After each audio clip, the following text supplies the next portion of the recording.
شريك له وأشهد أن محمدا عبده ورسوله صلى الله عليه وعلى آله وصحبه وسلم تسليما كثيرا يا أيها الذين آمنوا اتقوا الله حق تقاته ولا تموتن إلا وأنتم مسلمون يا أيها الناس اتقوا ربكم الذي خلقكم من نفس واحدة وخلق منها زوجها وبث منهما رجالا كثيرا ونساء واتقوا الله الذي تساءلون به والأرحام إن الله كان عليكم رقيبا يا أيها الذين آمنوا اتقوا الله وقولوا قولا سديدا يصلح لكم أعمالكم ويغفر لكم ذنوبكم ومن يطع الله ورسوله فقد فاز فوزا عظيما أما بعد فإن خير الحديث كتاب الله وخير الهدي هدي محمد صلى الله عليه وسلم وشر الأمور محدثاتها وكل محدثة بدعة وكل بدعة ضلالة وكل ضلالة في النار قال الله سبحانه وتعالى يا أيها الذين آمنوا اتقوا الله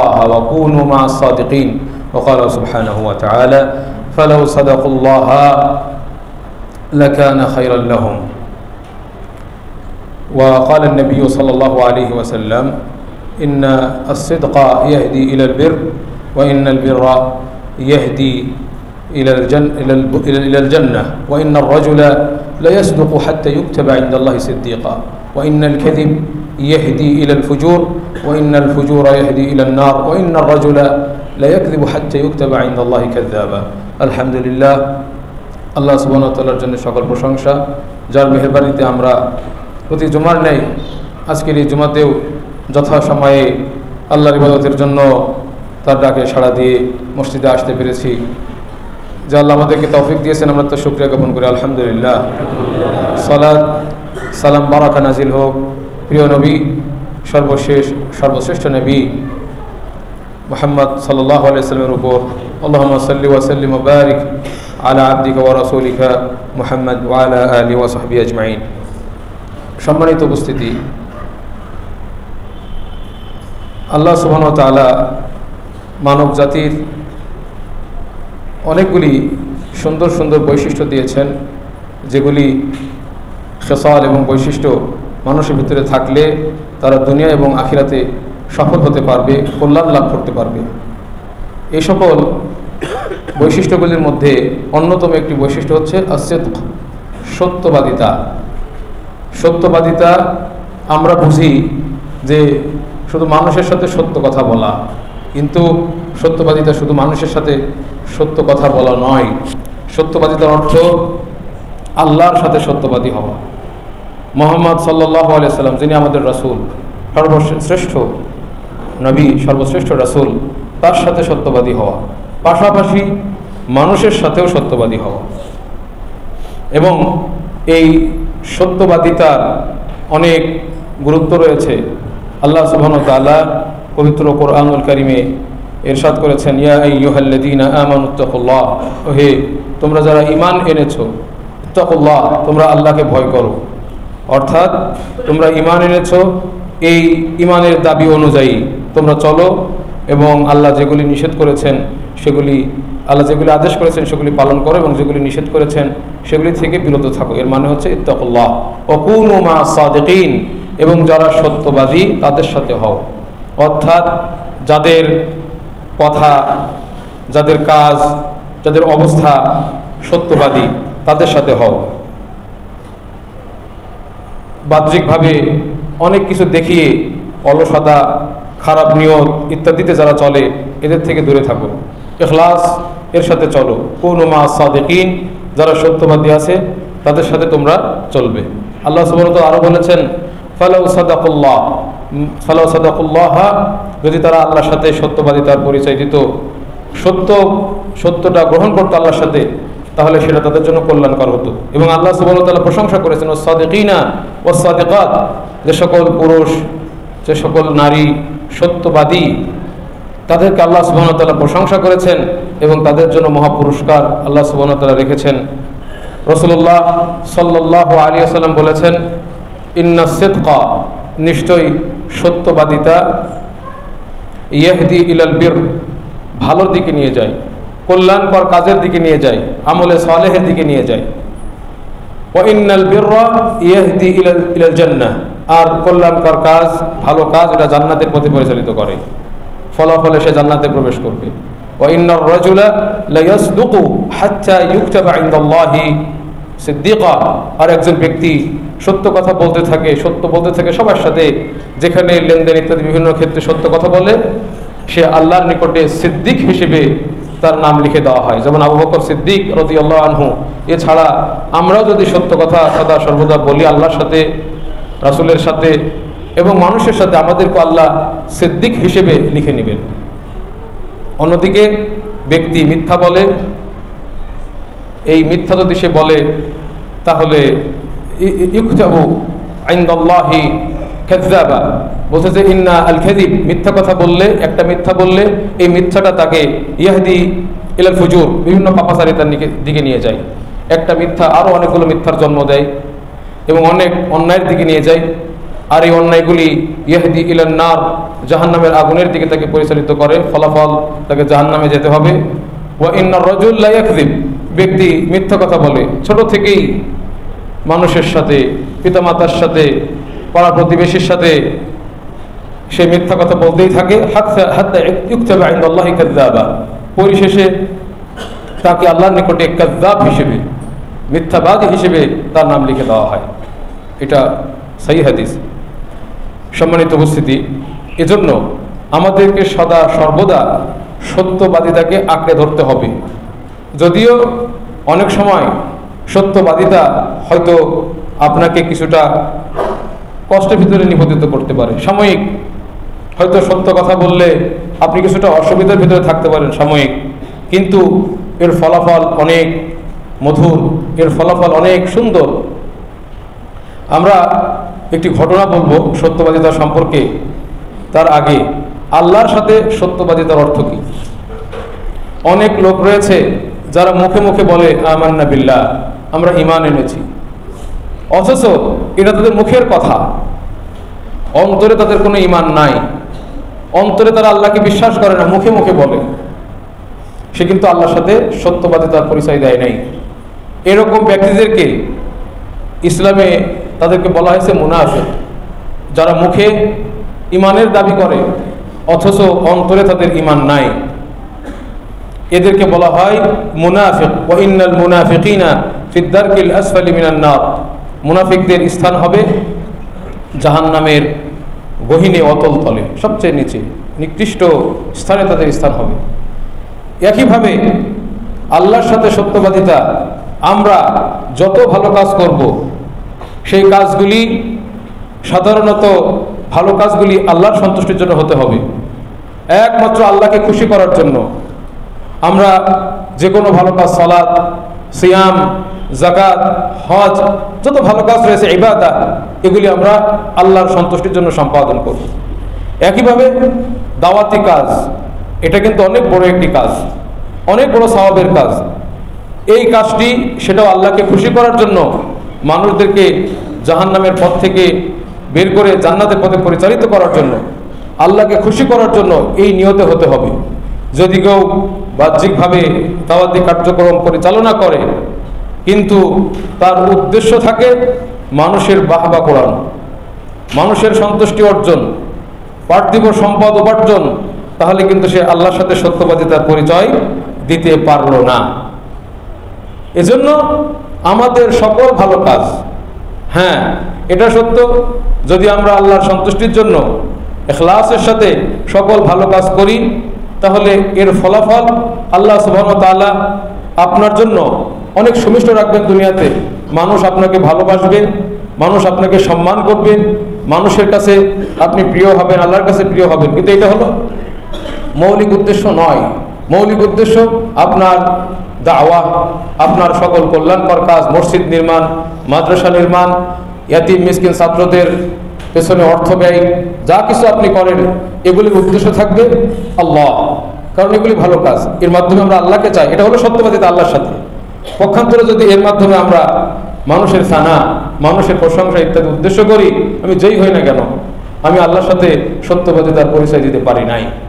তাহলে আল্লাহর সাথে সত্যবাদিতা এর অর্থ হচ্ছে যে আমাদের সকল কাজ আল্লাহকে খুশি করার জন্য, আল্লাহর সন্তুষ্টির জন্য হতে হবে।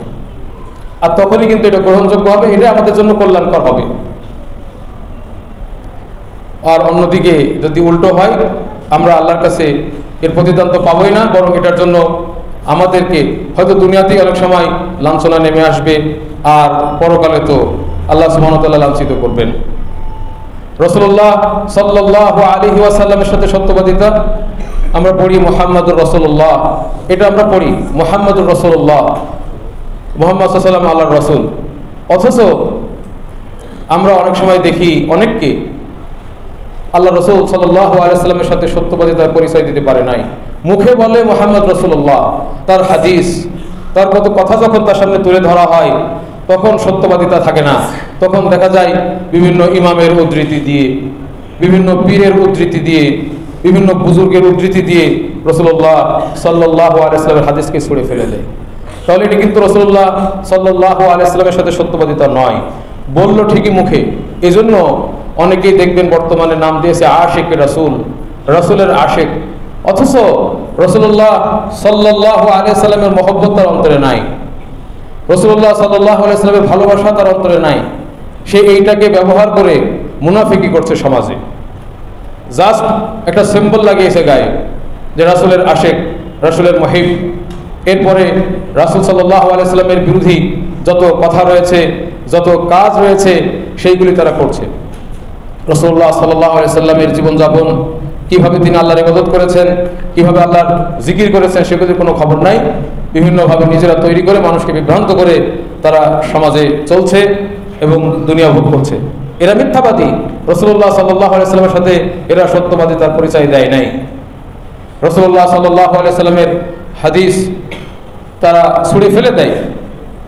সম্মানিত উপস্থিতি, এরপরে আর একটা হচ্ছে মানুষের সাথে লেনদেনে সত্যবাদী হওয়া, মানুষের সাথে কথাবার্তায় সত্য কথা বলা, এবং বিশেষ করে রাসূলুল্লাহ সাল্লাল্লাহু আলাইহি ওয়াসাল্লাম মানুষের আর্থিক লেনদেনের ক্ষেত্রে সত্যবাদিতার জন্য উদ্বুদ্ধ করেছেন। রাসূলুল্লাহ সাল্লাল্লাহু আলাইহি ওয়াসাল্লামের সাহাবীগণ যখন মক্কাতে নিপীড়িত, নির্যাতিত হয়েছিলেন, তারা হিজরত করে গিয়েছিলেন একদল আপনার হাবশাতে। এর মধ্যে রাসূলুল্লাহ সাল্লাল্লাহু আলাইহি ওয়াসাল্লাম বাদশাহ হেরাকেলের ঘটনা আপনারা অনেকেই জানেন। হেরাকেলের ঘটনায় আবু সুফিয়ান, সে হেরাকেলের সামনে বুখারীর হাদিস, রাসূলুল্লাহ সাল্লাল্লাহু আলাইহি ওয়াসাল্লাম সম্পর্কে হেরাকেল জিজ্ঞাসা করেছিলেন, তোমাদেরকে রাসূল কিসের নির্দেশ দান করেন? আবু সুফিয়ান কিন্তু কাফের, তখনও সে ইসলাম গ্রহণ করে নাই। একজন কাফের রাসূলুল্লাহ সাল্লাল্লাহু আলাইহি ওয়াসাল্লামের সামনে কি বলেছেন? কাফের অবস্থায় হেরাকেল যখন জিজ্ঞাসা করলেন যে রাসূল সাল্লাল্লাহু আলাইহি ওয়াসাল্লাম তোমাদেরকে কিসের নির্দেশ করেন, বললেন যে রাসূলুল্লাহ সাল্লাল্লাহু আলাইহি ওয়াসাল্লাম আমাদেরকে বলেন উ'বুদুল্লাহ ওয়া লা তুশরিকু বিহি শাইআ, তোমরা একমাত্র আল্লাহ সুবহানাহু ওয়া তাআলার ইবাদত করবে এবং তার সাথে শিরক করবে না। ওয়াতরুকু মা কানা আলাইহি আবাউকুম, এবং তোমাদের বাপদাদারা যার উপরে ছিল মূর্তি পূজা সহ যত বদভ্যাস কুঅভ্যাস সবগুলো তোমরা বর্জন করো। ওয়া কানা ইয়ামুরুনা বিস-সালাতি, আবু সুফিয়ান বলছে কাফের অবস্থায় যে আল্লাহ রাসূল সাল্লাল্লাহু আলাইহি ওয়াসাল্লাম আমাদেরকে নির্দেশ করেন সালাতের, যাকাতের, ওয়াস-সিদকি সত্য কথা বলার, ওয়াল আফাফি হালাল খাওয়ার, হারাম থেকে বেঁচে থাকার, এবং আফাফ আরেকটা অর্থ হচ্ছে অবৈধ সম্পর্ক, জিনা ব্যভিচার থেকে আমাদেরকে নিষেধ করেন এবং বৈধভাবে আমাদেরকে বিবাহ শাদী নির্দেশ করেন। ওয়াসিলা, এবং তিনি আমাদেরকে আত্মীয়তার বন্ধন রক্ষা করতে নির্দেশ করেন। রাসূলুল্লাহ সাল্লাল্লাহু আলাইহি ওয়াসাল্লাম এখানে প্রথমেই যে যখন হিজরতের বিষয় চলছে একবারে শুরুতে তিনি কিসের নির্দেশ দিতেন? সালাত এবং যাকাতের পাশাপাশি as-সিদকি সত্যবাদিতা, অত্যন্ত গুরুত্বপূর্ণ বিষয়। এরপরে রাসূলুল্লাহ সাল্লাল্লাহু আলাইহি ওয়াসাল্লাম বলেছেন আল বাইয়ানি বিল খিয়ার, একজন ক্রেতা এবং একজন বিক্রেতা তারা যখন ক্রয় বিক্রয় সম্পাদন করবে, যতক্ষণ পর্যন্ত তারা মজলিসে থাকবে, সেখান থেকে বের না হবে, অর্থাৎ দোকানে একটা লোক দোকানে গেল, একটা জিনিস ক্রয় করলো, ক্রয় করার পর সেখান থেকে বের না হওয়া পর্যন্ত টাকা দিয়ে দিয়েছে, জিনিসও নিয়েছে, এখন সে জিনিসটা নিবে না, ফেরত দিবে। রাসূলুল্লাহ সাল্লাল্লাহু আলাইহি ওয়াসাল্লাম বলছেন বিল খিয়ার, ক্রেতা যদি চায় জিনিস ফেরত দিতে পারবে, বিক্রেতা ফেরত নিতে বাধ্য। আবার বিক্রেতা যদি বলে যে না আমি জিনিসটা আপনার কাছে বিক্রি করেছি, টাকাও নিয়েছি, কিন্তু আপনি এখানে আছেন, আমি জিনিসটা আপনাকে দেব না, আমার প্রয়োজন আছে, তখন ক্রেতা এটা ফেরত দিতে বাধ্য। এটা রাসূলুল্লাহ সাল্লাল্লাহু আলাইহি ওয়াসাল্লামের হাদিস, আল বাইয়ানি বিল খিয়ার, ক্রেতা এবং বিক্রেতা তারা পণ্য নেওয়া না নেওয়ার বিষয়ে স্বাধীনতা তাদের রয়েছে যতক্ষণ পর্যন্ত তারা ওই ক্রয় বিক্রয়ের মজলিসে থাকবে। সেখান থেকে বেরিয়ে গেলে আর সুযোগ থাকবে না। এটা রাসূলুল্লাহ সাল্লাল্লাহু আলাইহি ওয়াসাল্লাম বলেছেন।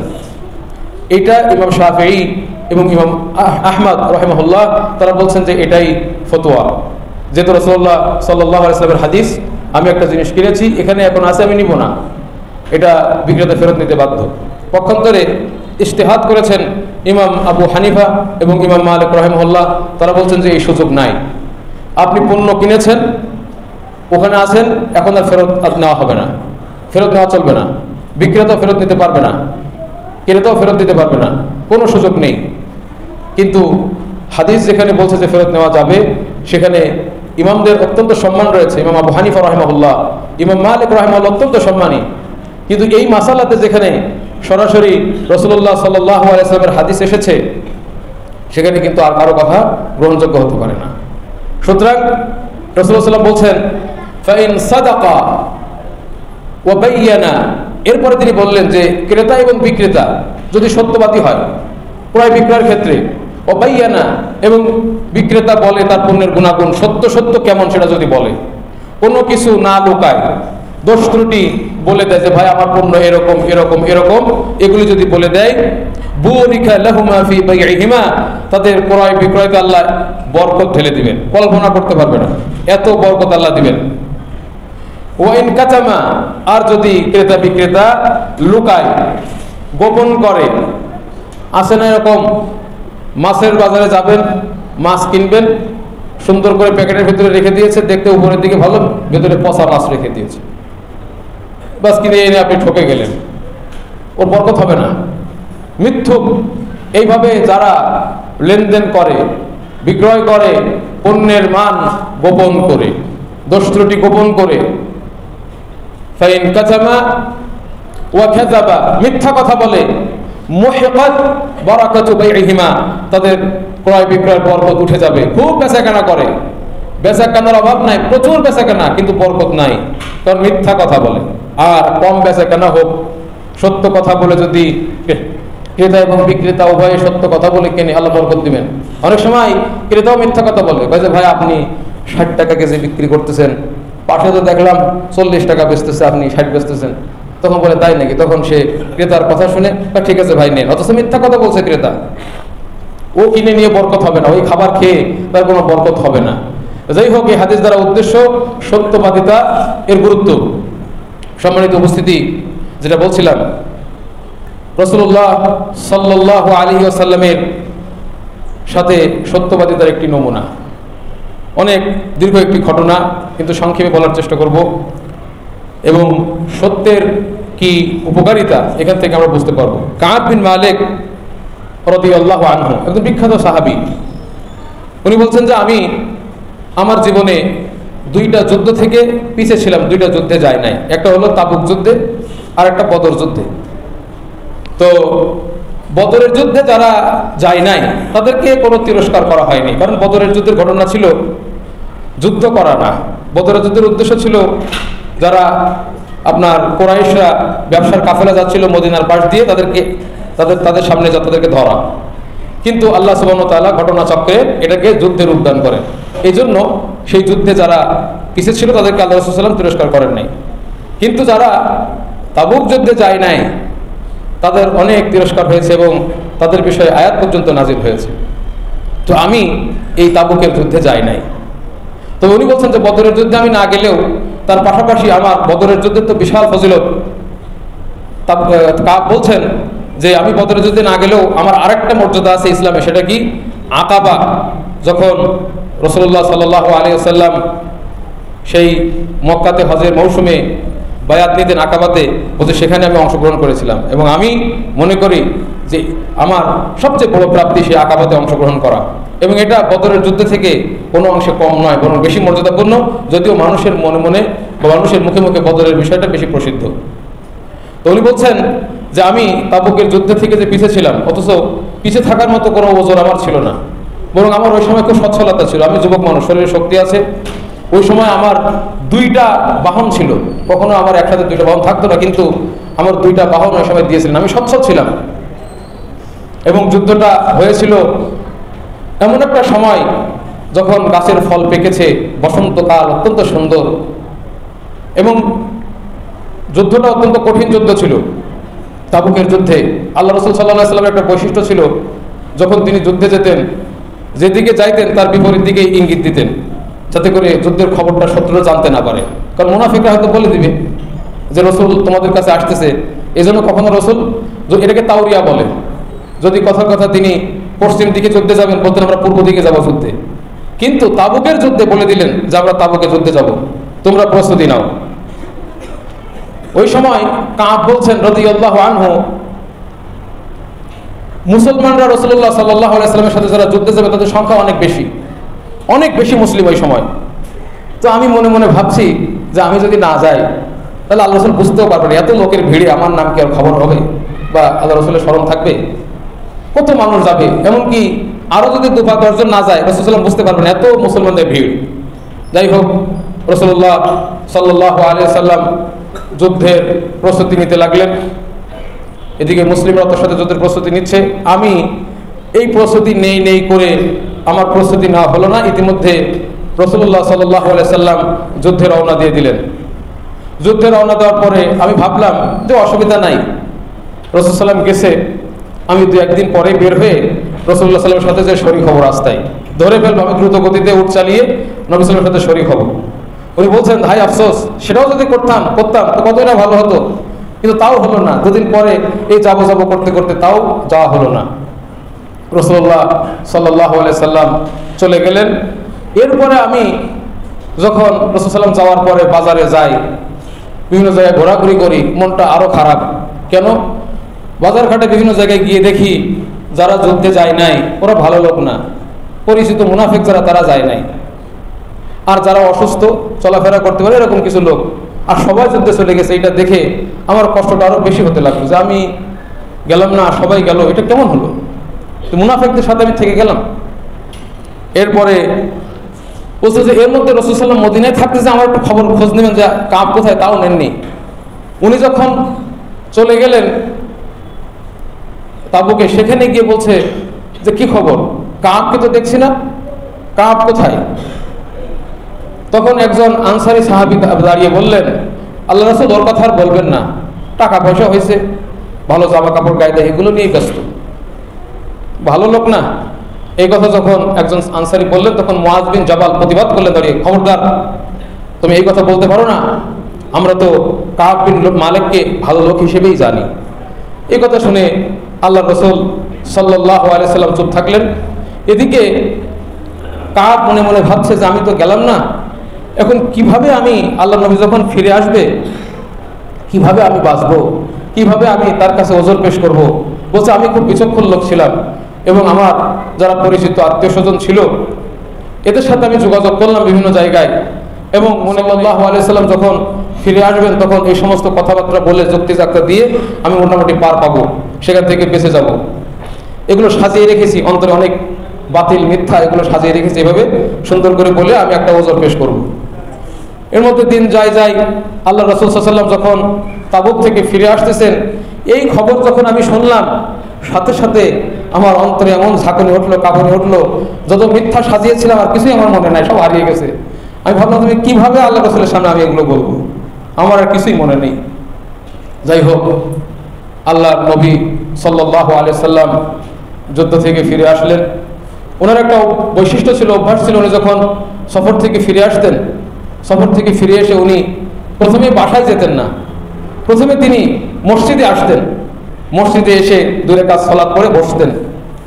সাহাবীদের সাথে যারা যেতে পারে না, ওজরগ্রস্ত যাদের ওজর ছিল তাদের সাথে কুশল বিনিময় করতেন, এরপরে তিনি বাসায় যেতেন, এটা তার বৈশিষ্ট্য ছিল। তো উনি যথারীতি মসজিদে এসে 2 রাকাত সালাত পড়ে বসলেন। বলছে কাব বলছে যে আমিও মসজিদে আসি, এর মধ্যে 80 জনের মতো মুনাফিক তারা অলরেডি এসে হাজির। মুনাফিকগুলো এসে খুব হাসি খুশি এসে আল্লাহ রাসূলকে সালাম দিয়ে, আল্লাহ রাসূল আল্লাহ আপনাকে সুস্থভাবে ফিরিয়ে এনেছে, অনেক খুশি আমরা, ইত্যাদি ইত্যাদি। আর আল্লাহ রাসূল আমরা তো যেতে চেয়েছিলাম, কিন্তু এই সমস্যা ওই সমস্যা, বিভিন্ন মিথ্যা কথা বলে তারা রাসূলকে খুশি করে ফেললো। রাসূল সাল্লাল্লাহু আলাইহি সাল্লাম তিনি খুশি হলেন, তাদের বাহ্যিক কথা শুনে বলেন ঠিক আছে যাও, তোমাদের অসুবিধা নাই। আমি আল্লাহ রাসূল দোয়া করলেন আল্লাহ যেন তোমাদের ক্ষমা করেন, যেহেতু তোমরা যেতে পারো নাই, তোমাদের জন্য আমি দোয়া করলাম। আর রাসূলুল্লাহ সাল্লাল্লাহু আলাইহি ওয়াসাল্লাম বললেন তোমাদের অন্তরে কি আছে সেই বিষয়টা আল্লাহ দেখবেন, সেটা তো আমি জানি না। এরপরে কাব বলছে ওরা যখন ৮০-৮৫ জন লোক চলে গেল, এবার আমি রাসূলুল্লাহ সাল্লাল্লাহু আলাইহি ওয়াসাল্লামের সামনে গিয়ে বসলাম। বসে যখন বসলাম রাসূল আমার দিকে ফিরে হাসি দিলেন, মুচকি হাসি, কিন্তু রাগের অবস্থায় মুচকি হাসি কেমন হয় এখন বোঝেন। বলছে যে কাব কি খবর, তুমি যে যুদ্ধে যাও না, তুমি তো বাহন কিনেছিলে ঠিক না যুদ্ধে যাওয়ার জন্য? বলছে হ্যাঁ আল্লাহ রাসূল, আমি বাহন ঠিকই কিনেছিলাম। তো গেলেন আছে?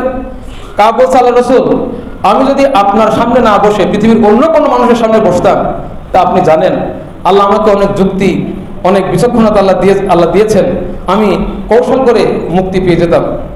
কিন্তু আমি আপনার সামনে মিথ্যা কথা বলে পার পাওয়া পক্ষে সম্ভব না। আজকে পার পেলে দুদিন পরে আমার বিরুদ্ধে আয়াত নাজিল হবে, আল্লাহ জানিয়ে দিবেন আমার মিথ্যা কথা। বলছে আল্লাহ রাসূল, আমি যে যাই নাই যুদ্ধে আমার কোনো ওজর ছিল না, আমার 2টা বাহন ছিল, আমি শক্তিশালী যুবক, আমি একমাত্র অলসতা করে গাফিলতি করে আমি যাই নাই, এছাড়া আমার কোনো ওজর নাই। সত্য কথা কাব রাদিয়াল্লাহু আনহু বলে দিলেন। রাসূলুল্লাহ সাল্লাল্লাহু আলাইহি ওয়াসাল্লাম শুনলেন, শুনে বললেন আম্মা হাযা ফাকাদ সাদাকা, কাব এই সত্য কথা বলেছে।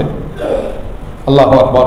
অনেক সময় কথা থেকে কিন্তু বোঝা যায় যে কে সত্যবাদী আর কি মিথ্যাবাদী, কিন্তু অন্তরের খবর যেহেতু আল্লাহ রাসূল জানেন না, মুনাফিকদের কিছু বলেন নাই, কিন্তু কাবের বিষয় বললেন যে কাব সত্য কথা বলেছে। এই কথা বলেন ঠিক আছে তুমি চলে যাও, অসুবিধা নাই, তোমার বিষয়ে আল্লাহ সিদ্ধান্ত দিবেন।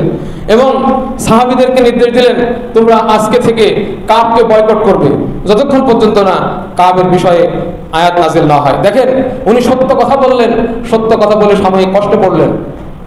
রাসূল সাল্লাল্লাহু আলাইহি ওয়াসাল্লাম বলে দিলেন একটা মুসলিম যেন কাবের সাথে কথা না বলে, তার সাথে কোনো লেনদেন কথাবার্তা কিছুই চলবে না।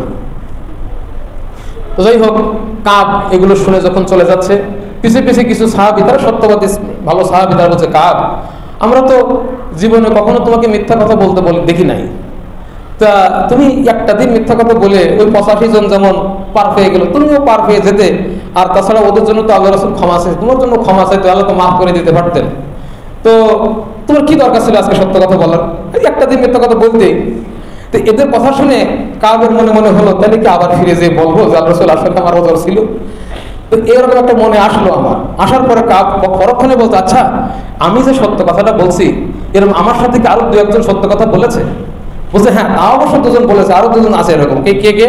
বলছে ওরা 2 জন বয়স্ক লোক, একজন হচ্ছে বয়স্ক হলো, যুদ্ধে যাওয়ার সক্ষমতা ছিল, একজন হচ্ছে মুরারা ইবনে রবি, আর একজন হচ্ছে হেলাল বিন উমাইয়া।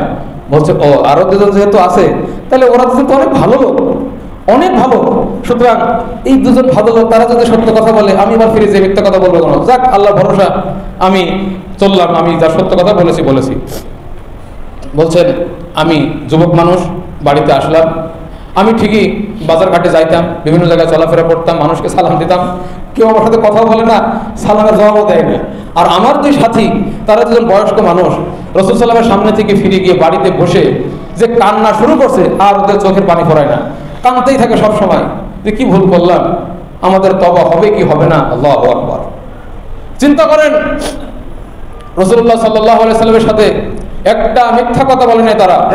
রাসূলের ভালোবাসা, পরকাল, আল্লাহ এগুলি কত মুখ্য ছিল তাদের কাছে। আর আজকে আমাদের কাছে দুনিয়া সবচেয়ে বড় সত্যবাদিতা, আল্লাহ রাসূলের ভালোবাসা, অনুসরণ, এগুলো কিছুই না, কিছু মনেই করি না আমরা। ওরা কাঁদছে, বলছে এর মধ্যে আমি, আমার চাচতো ভাই ছিল আবু কাতাদা, আমার এত ভালোবাসতো চাচতো ভাই, আমিও তাকে ভালোবাসি। একদিন আমার চাচতো ভাই সে আপনার তার খেতে বাগান ছিল, তার বাগান, খেজুর বাগান, বাগানের দেয়ালে আমি উঠে ভাইয়ের কাছে গেলাম।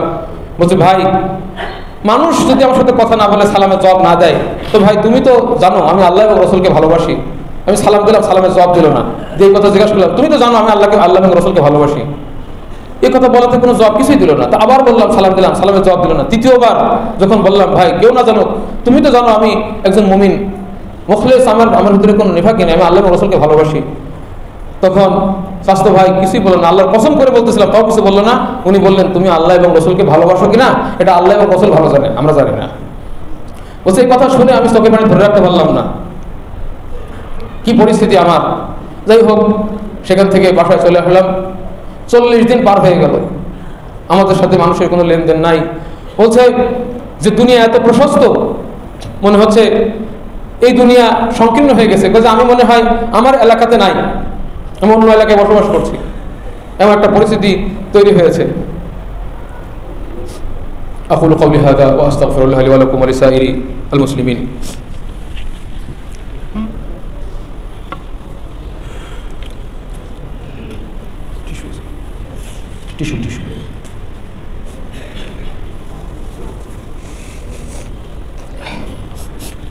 আলহামদুলিল্লাহ ওয়াসসালাতু ওয়াসসালামু আলা রাসূলিল্লাহ, আম্মা বা'দ। সম্মানিত উপস্থিতি, আমরা একটা সত্যবাদীদের ঘটনা শুনছিলাম। কাব রাদিয়াল্লাহু আনহু বলছেন, এরপরে আমি একদিন বাসায় আছি, আল্লাহ রাসূল সাল্লাল্লাহু আলাইহি ওয়াসাল্লাম লোক পাঠালেন, বললেন যে তোমাদের স্ত্রীদের কাছে তোমাদের থাকা যাবে না, স্ত্রী থেকে দূরে থাকতে হবে, এটা আল্লাহ রাসূলের নির্দেশ।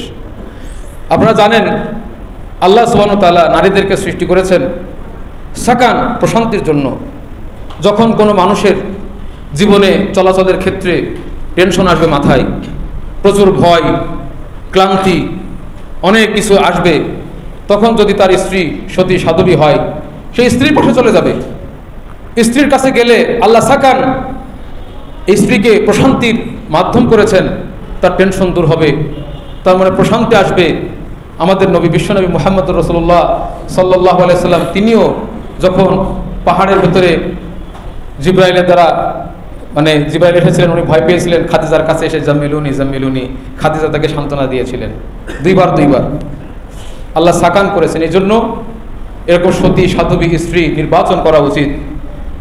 সারাদিনের ক্লান্তি শেষে বিভিন্ন টেনশন নিয়ে যখন বাসায় আসবেন, সতী সাধবী স্ত্রী তার ভালোবাসা দিয়ে, কৌশল দিয়ে আপনার সেই দুনিয়ার টেনশনগুলি ভুলিয়ে আপনাকে শান্ত করবে।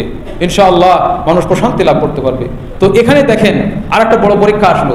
তারা বাইরে ঘোরাফেরা করে কিন্তু বাসায় তো শান্তিতে ঠিকই আছে, এজন্য সংকটটা একটু বাড়ানো হলো। রাসূল সাল্লাল্লাহু আলাইহি ওয়াসাল্লাম আল্লাহর নির্দেশে বলে দিলেন, তোমরা এই 3 জন একজনও স্ত্রীর কাছে থাকতে পারবে না।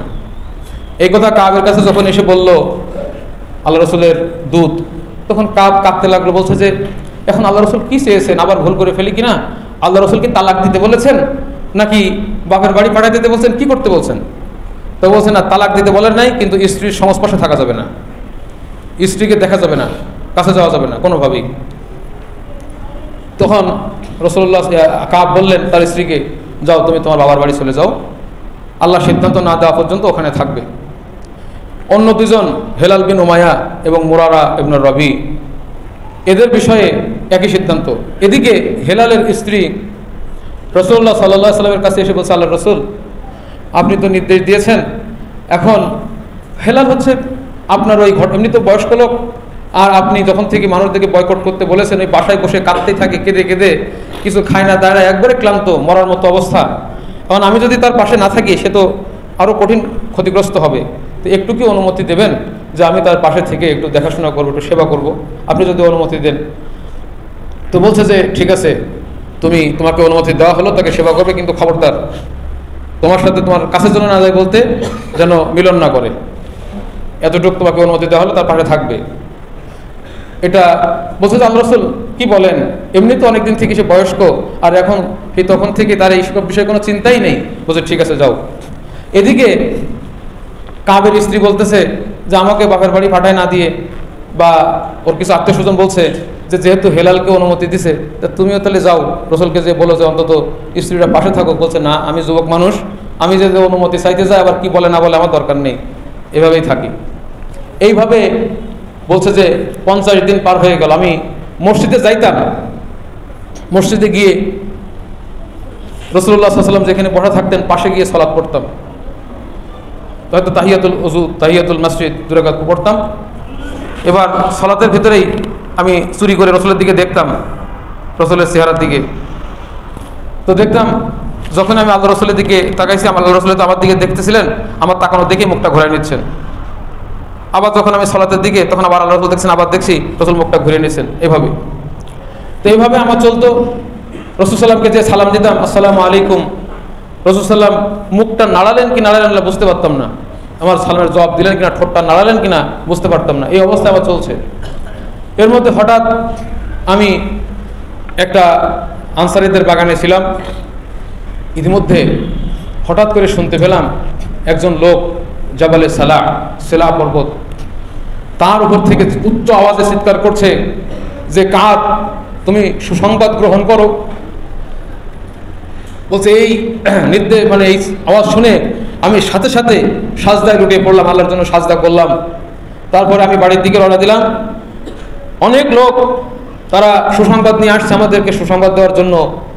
কিছু লোক আমার দুই সাথী হেলাল এবং মোরানার বাড়িতে গেছে, আর কিছু লোক আমার দিকে, যে লোকটা ওই যে চিৎকার করেছিল ওই লোকটা মূলত রাসূল সাল্লাল্লাহু আলাইহি ওয়াসাল্লামের কাছ থেকে আমার তওবার খবর শুনেই দৌড় দিয়েছিল, কিন্তু আগে সে পাহাড়ের ওদিকে আসতে গিয়ে পাহাড়ের উপর দাঁড়িয়ে চিৎকার দিয়ে পরে আবার ঘোড়া নিয়ে ছুটে চলে এসেছে। তো সে আসার আগে তার আওয়াজ আমি শুনেছি। ওই লোক এসে আমার কাছে বলল যে কাব, আপনার উপরে আল্লাহ সুবহানাহু ওয়া তাআলা তওবা কবুল করেছেন। বলছে যে এই লোকের প্রতি খুশি হয়ে আমি আমার যে কাপড় ছিল এই কাপড় দুটো খুলে থেকে হাতিয়া দিলাম। সুবহানাল্লাহ। বলছে যে ওই সময় আমার আর কোনো কাপড় ছিল না, আমি আর দুটা কাপড় ধার করে সেটা পরে এই দুটো তাকে দিয়ে দিয়েছিলাম। এরপরে আমি তো বুঝতে পারছেন তার আনন্দের কান্না, কাঁদতে কাঁদতে রাসূলুল্লাহ সাল্লাল্লাহু আলাইহি ওয়াসাল্লামের কাছে যাচ্ছেন মসজিদে। মসজিদের লোকজন সব ভরা রাসূল সাল্লামের পাশে। বলছে আমি যখন মসজিদে ঢুকলাম, আবু তালহা উপস্থিত লোকজনের মধ্য থেকে দাঁড়িয়ে দৌড়ে আমার কাছে এসে মুসাফা করলেন। বলছে যে আমি এই জিনিসটা আবু তালহার জন্য কখনো ভুলবো না। সে যে আমাকে এসে স্বাগত জানালো, অভিবাদন জানালো, এই জন্য এটা উচিত। এরকম যদি হয় কখনো কোনো বিষয়, সম্মানিত ব্যক্তি ইত্যাদি, তাদেরকে অভ্যর্থনা জানানো, স্বাগত জানানো, এটা একটা ভালো বিষয়, মানুষের মনে দাগ কাটে, প্রভাব ফেলে।